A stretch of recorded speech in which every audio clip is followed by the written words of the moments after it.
Muito bem, estamos aqui para mais um episódio de Um Café pela Ordem. Você sabe que esse é um espaço que a gente discute a advocacia criminal, prerrogativas, os dilemas da nossa profissão e cada dia tem um convidado especial e hoje a convidada é mais do que especial. É uma pessoa que na realidade inspirou não só esse programa como a carreira desse advogado.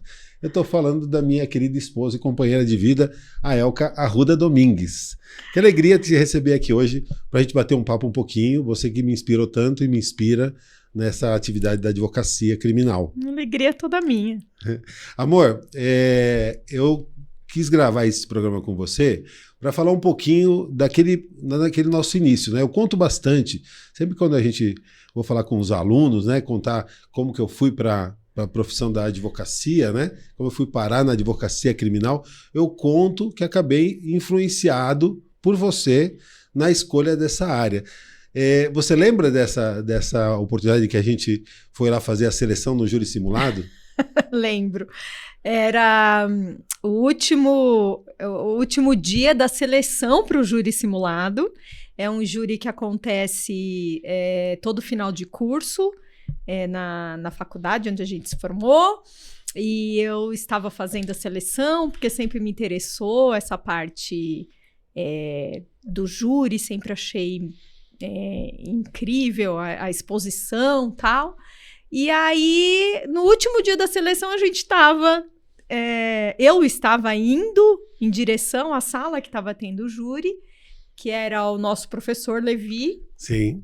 E ele estava fazendo o último dia da seleção, ia sair o resultado dos escolhidos para participar desse júri. E aí eu senti um barulho atrás, alguém vindo, né? Aí eu olhei, adivinha quem era? Era eu. Aí eu falei, oi, tudo bem? Você tá indo lá pro júri simulado? Falou, tô indo lá pra seleção. Aí eu falei, nossa, mas tipo assim, né? Caiu de paraquedas, porque no último dia... E aí foi assim, aí você participou da seleção, teve uma repescagem lá, né? Alguma coisa assim parecida. Eu não fui escolhido, né? Como ela disse, foi a primeira vez que eu fui na seleção. Tinha bastante gente naquela época, né? Querendo participar. A sala estava lotada. Sei lá, umas 20, 30, tinha bastante gente. Bastante. E aí, quando eu não fui escolhido, mas daí o professor abriu oportunidade para mais 2 alunos, um para cada lado. Porque eles separavam, né? Eram 3 alunos na acusação e 3 alunos na defesa. Aí, como chegou o Alexandre, chegou outros alunos também, aí ele resolveu fazer uma repescagem e ficaram 4 na defesa e 4 na acusação. É óbvio que eu estava na acusação e ele estava na defesa, né? Mas me fala, quando você... Aquela lá não era o primeiro encontro, né? Você lembra quantos encontros tiveram antes? E acho que uns 6, 8, eu não lembro. Era bastante. Era bastante. E você, desde o começo, tinha já externado que você queria participar na acusação ou não? Sim, desde o começo. Porque o Levi, né, a época ele era promotor de justiça, né? Hoje ele é aposentado. Hoje ele está advogando, né? Ele está sentindo as dores da advocacia criminal. Mas ele era um professor, assim, que inspirava. Era a matéria que todo mundo gostava. Direito penal já é uma matéria encantadora, né? Sim. E aí eu falei, não tem como, eu vou fazer, vai ter que ser no lado da promotoria. Nem tinha pensado em defesa e tal. Desde o começo, então já estava... Desde o começo já estava... Aí você acabou participando, eu lembro que você foi a primeira a falar do seu grupo no dia do júri simulado, né? Sim. Como que foi essa escolha ali? Você lembra como que foi a preparação para o júri simulado? Então, eu acho que a escolha de eu ter sido... Me escolheram para falar... Porque eu tinha... Gente, não me levem a mal, tá? O júri não é um teatro, embora muitas pessoas falem isso. Mas eu tinha feito teatro muitos anos durante a adolescência e tal, então eu tinha facilidade em falar em público, eu não tinha medo, né? Ninguém queria abrir o júri, ninguém queria começar. né? Porque era uma plateia enorme. São quantas pessoas Mais lá de 1.000 naquele... pessoas, né? Mais de 1.000 pessoas, e entrava viatura trazendo réu, e as pessoas ficavam assim meio receosas de abrir. Aí eu falei, não, eu posso abrir, não tem problema algum, eu começo, e aí as pessoas vão se acalmando, os outros, e vai indo, né? E acho que foi uma escolha, assim, ninguém pensou Natural. muito, natural, é. Tá. E você depois, e a repercussão, né? Eu sempre falo que a defesa ganhou, e você sempre fala que a acusação ganhou. Na realidade, foi uma condenação por privilegiado, né? Homicídio privilegiado qualificado, então foi praticamente um empate, mas... Praticamente. Quer dizer, nem empate Há você não aceita. controvérsias. Há controvérsias. Não, mas como foi a repercussão dentro da faculdade, da sua turma? Você lembra se o pessoal... Não, as pessoas falam do júri até hoje. Eu encontrei uma amiga, você estava comigo, né? Recentemente falou, né? Ah, eu lembro da Elquinha no júri e tal. É um evento muito grandioso, né? E a preparação, tudo, até hoje repercute. E você me perguntou... Não, essa questão da repercussão. Agora sim, hoje você não advoga mais, já há mais de 15 Muitos anos, né? Não sei anos, quantos anos, você optou em abrir um estúdio fotográfico, Sim, uma sim. fotógrafa e decoradora de mão cheia e tal, e eu vivo te cobrando para você Tentando me se arrastar, arrastar. mas eu fui vencido pelo seu talento e sua vocação, que eu admiro muito, Obrigada. aliás. Obrigada. Agora, lá no começo da advocacia, eu lembro que você chegou a acompanhar um advogado lá em alguns júris, né? Lá em Guarulhos. Você lembra? Sim, lembro. Era o doutor Paulo de Tarso, já é falecido. Tínhamos um amigo em comum e eu acompanhei, fiz alguns júris com ele. Eu fui, na verdade, antes de eu desistir de advogar, eu fui mudando de área. Eu comecei com o direito criminal por conta do júri simulado, as aulas do Dr. Levi, e fui tentando essa área que era a área que os olhos brilhavam. E eu encontrei alguns percalços no meio do caminho.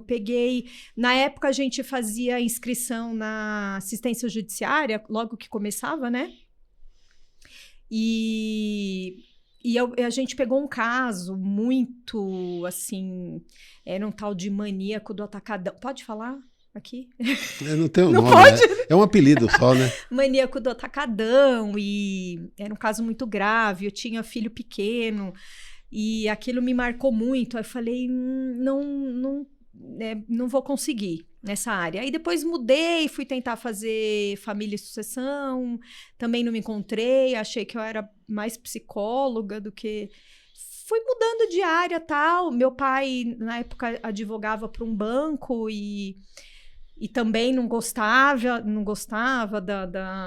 daquela parte mais burocrática. E no final nós montamos um curso preparatório para o exame da OAB. Foi. Que a gente ficou mais nessa parte, né, do ensino, e eu na administração.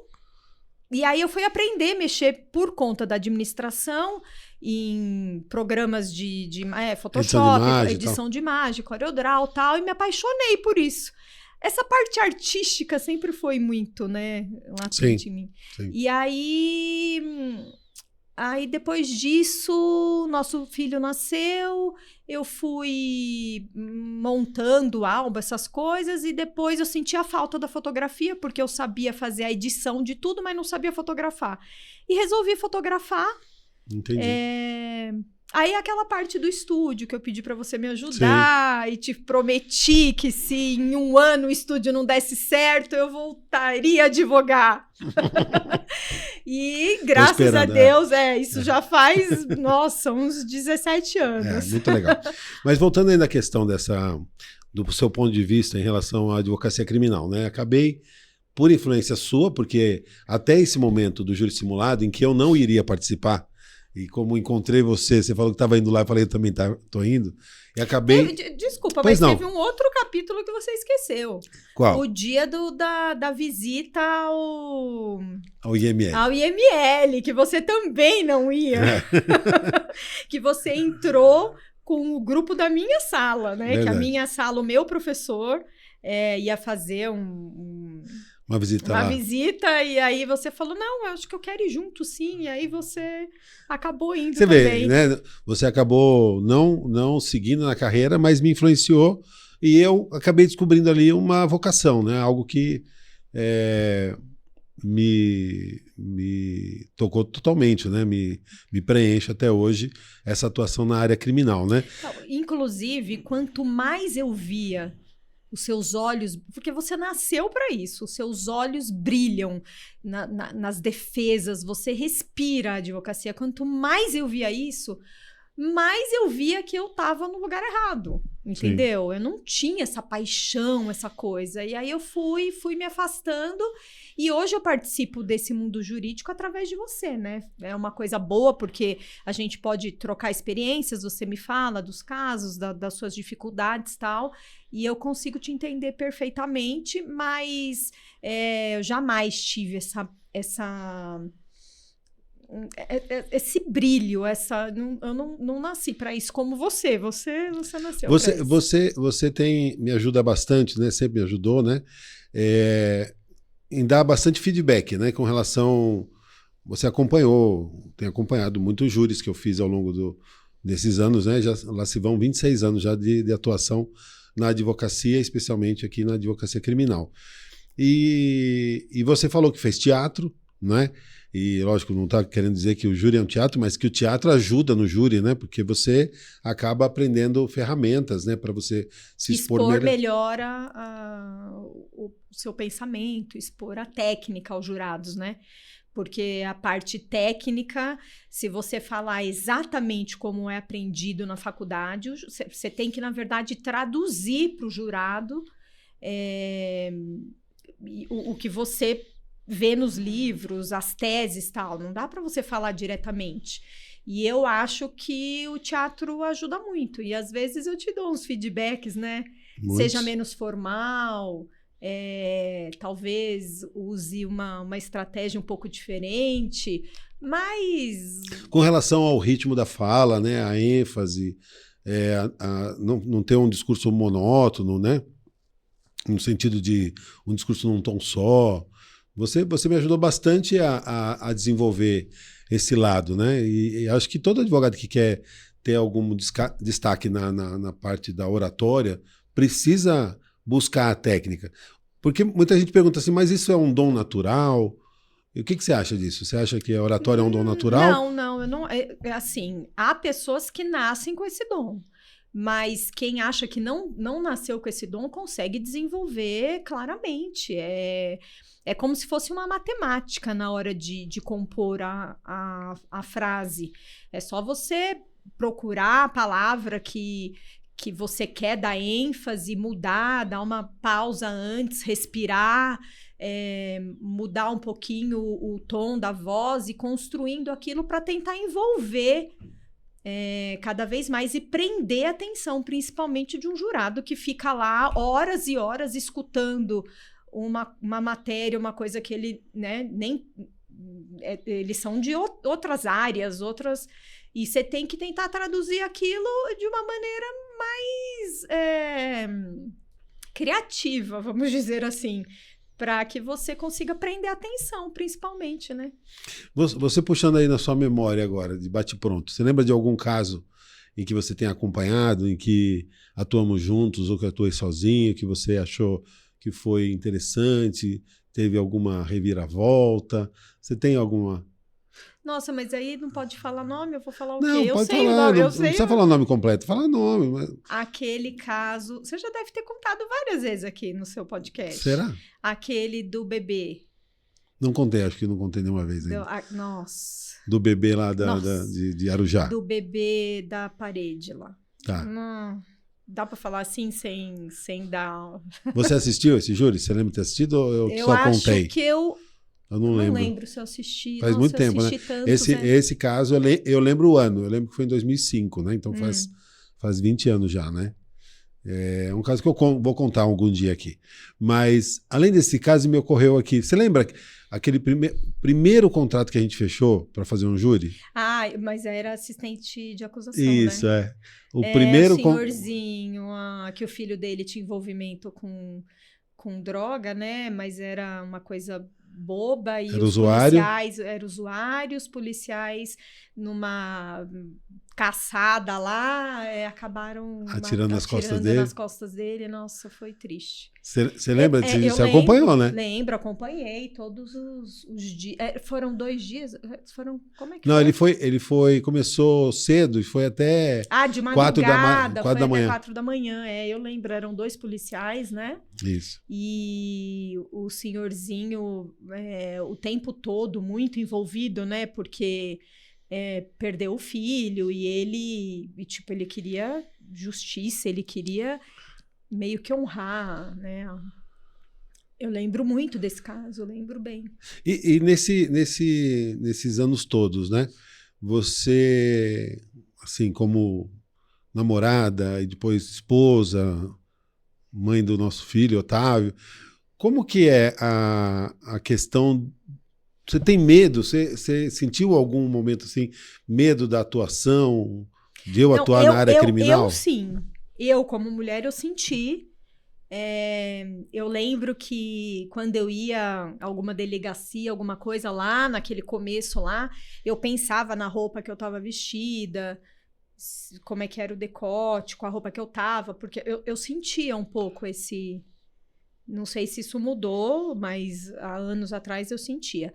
Agora, com você, eu nunca senti, porque eu não vou julgar os outros advogados, mas você sempre foi muito claro que não pode prometer nenhum resultado, e isso me deixou sempre muito segura. Eu acho que o problema da advocacia criminal é quando a pessoa vende fumaça, vende uma coisa que ela não pode cumprir, só para fechar o contrato, só para...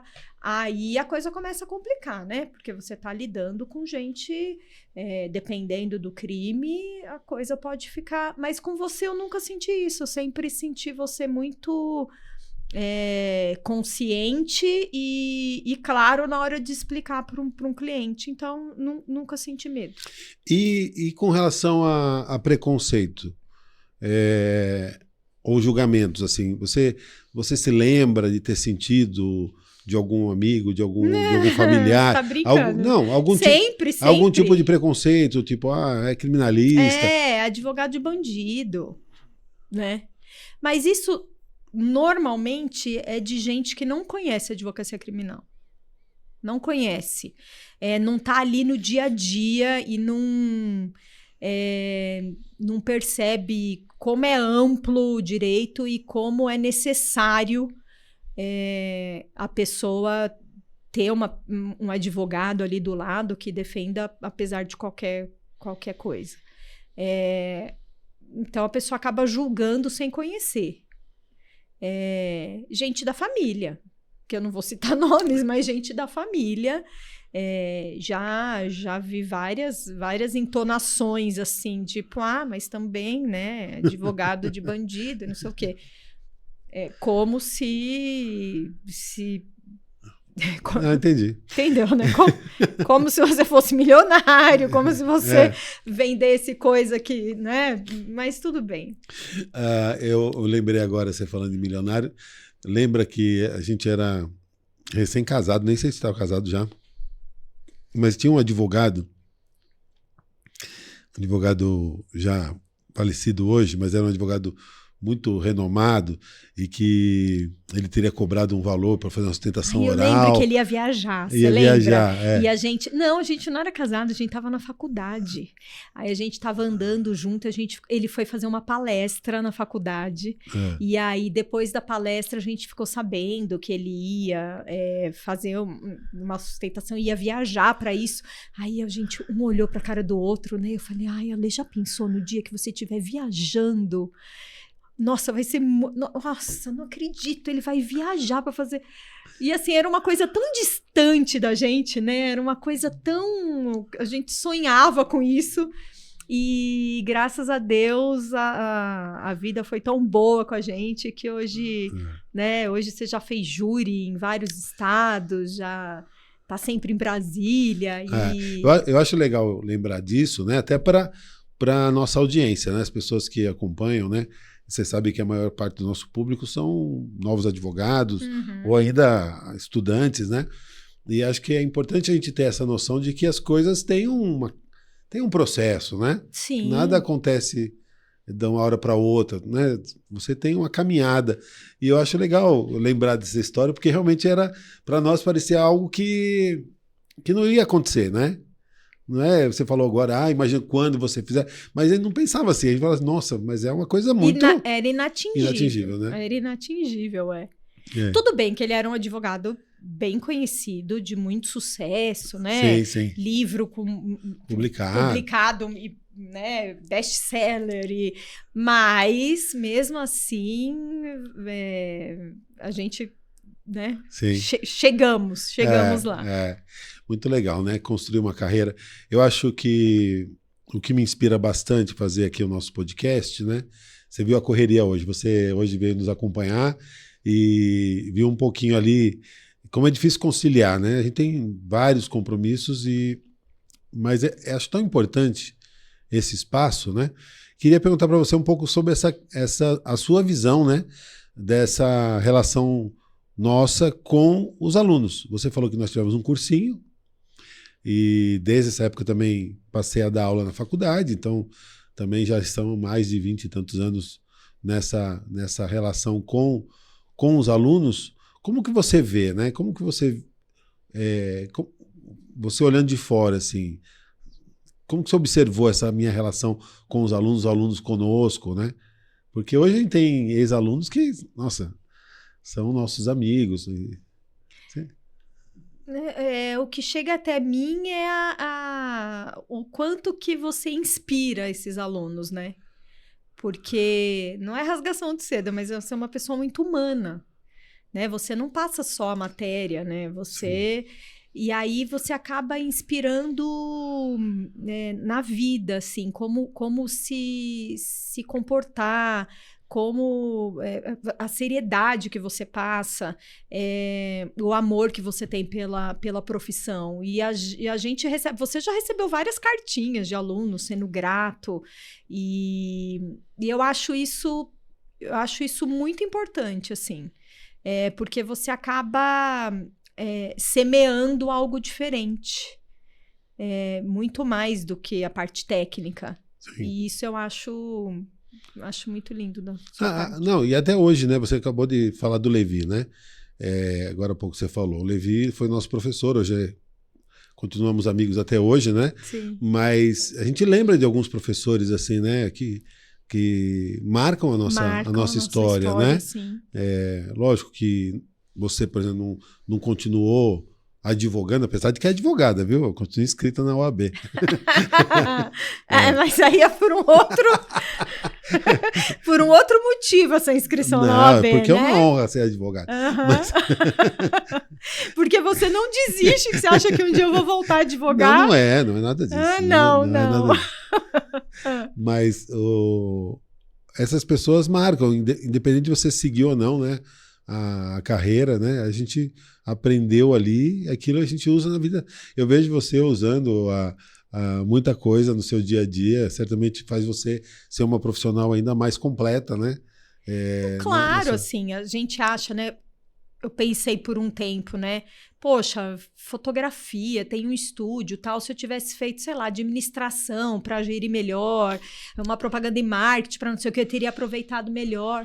Mas talvez a segurança na hora de assinar um contrato, na hora de conversar com o cliente, falar sobre as cláusulas, o direito, eu não teria essa segurança. Eu acho que tudo que a gente passa na vida vai formando a gente para ser algo mais completo. Então, eu acho que o direito foi essencial para eu chegar até aqui. E para eu te conhecer, né? Bem, obrigado por você ter vindo aqui no nosso programa De nada. Um Café pela Ordem. Você que é uma das inspiradoras musas desse programa. Então, o pessoal aí que isso. tinha curiosidade de conhecer, essa aqui é a doutora gente. Elka. A Elka Arruda, decoradora. É. Então, muito obrigado pela sua participação de hoje. Obrigada eu. Beijo. Nos vemos então no próximo episódio de Um Café pela Ordem.